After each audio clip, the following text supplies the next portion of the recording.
দর্শক আসসালামু আলাইকুম। যারা আমার এই ভিডিওটি দেখতেছেন তাদের সবার জন্য শুভকামনা রইল। আজকে আমি একটা ঐতিহ্যবাহী প্রতিষ্ঠান এর নিয়ে আলাপ আলোচনা করব। এটা হলো আপনারা দেখতেছেন, এটা হলো আমাদের হরিনাদি ঐতিহ্যবাহী মাদ্রাসা, হরিনাদি এমদাদিয়া ফাজিল ডিগ্রি মাদ্রাসা।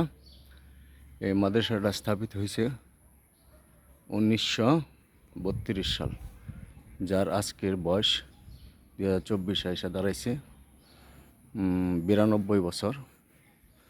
এই প্রতিষ্ঠানটি খুব ঐতিহ্যবাহী। এই প্রতিষ্ঠানে অনেক ছাত্র এখন বিভিন্ন প্রতিষ্ঠানের সুপার, সহসুপার, অধ্যক্ষ, উপ-অধ্যক্ষ বিভিন্ন যাতে কর্মতে এরা জড়িত। এটা একটা টোটালটা একটা কমপ্লেক্স, হরিনাদি কমপ্লেক্স। এ পাশে এটা হলো হরিনাদি এমদাদিয়া ফাজিল মাদ্রাসা, ওই পাশে আছে হরিনাদি এমদাদিয়া হাফিজিয়া মাদ্রাসা, ওটা হলো আমাদের মসজিদ, ওটা হলো প্রাইমারি সরকারি প্রাথমিক বিদ্যালয়, এটা হলো খেলার মাঠ। এই খেলার মাঠে আমাদের অনেক সময় কেটেছে, আমাদের পূর্বপুরুষদের অনেক সময় কেটেছে, অনেকেই খেলাধুলা করেছে। যাই হোক, এই হরিনাদি এমদাদিয়া ফাজিল ডিগ্রি মাদ্রাসা ঐতিহ্য সুনাম অনেক আগের থেকেই বহন করে যাচ্ছে। এইখানে এই প্রতিষ্ঠানে থেকে অনেকেই অনেক রোজগার করে থাকতেছেন। এই প্রতিষ্ঠানটি আমাদের পূর্বপুরুষরা তাদের জায়গা দান করে প্রতিষ্ঠানটি করেছেন এবং এলাকাবাসী সহযোগিতা করেছেন। যখন এই প্রতিষ্ঠানটি প্রতিষ্ঠিত হয় তখন এলাকাবাসীর সহযোগিতায়, সহায়তায়, তাদের শ্রমে এবং গ্রামের মাধ্যমে আজকে হরিনাদি এমদাদিয়া ফাজিল মাদ্রাসা। এখন এই প্রতিষ্ঠানটি এমপিওভুক্ত। এই প্রতিষ্ঠানটিতে এখন আর তেমন একটা সহযোগিতার প্রয়োজন হয় না।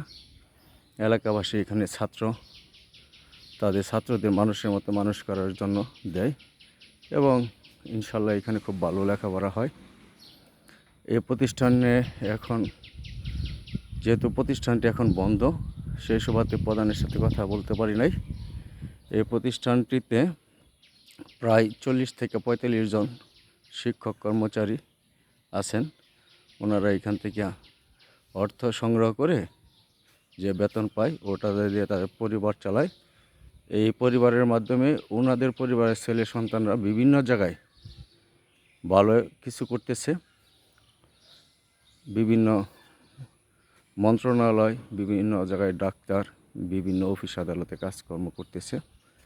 আর এই খেলার মাঠটিতে আমাদের পূর্বপুরুষরা আমরা সবাই খেলাধুলা করেছি।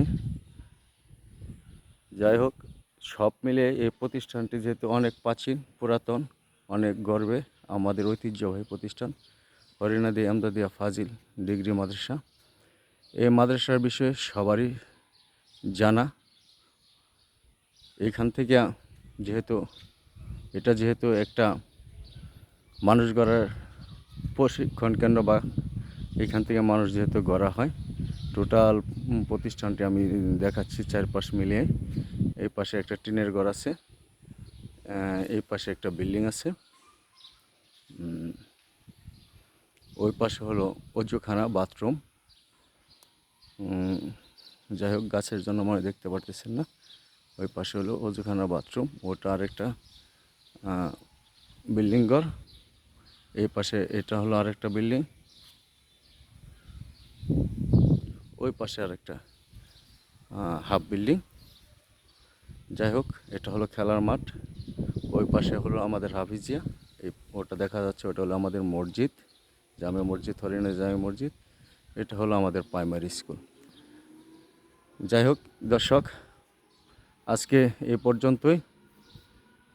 আগামী দিন হয়তোবা অন্য কিছু বিষয় নিয়ে কথা হবে। আপনাদের সকলে সুস্বাস্থ্য এবং দীর্ঘায়ু কামনা করে আজকের মতো এখানেই বিদায়। আর যে যেখান থেকে আমার ফেসবুকে দেখতেছেন অথবা ইউটিউব চ্যানেল এরশাদুল নিউজ দেখতেছেন, সবাইকে ধন্যবাদ। আসসালামু আলাইকুম।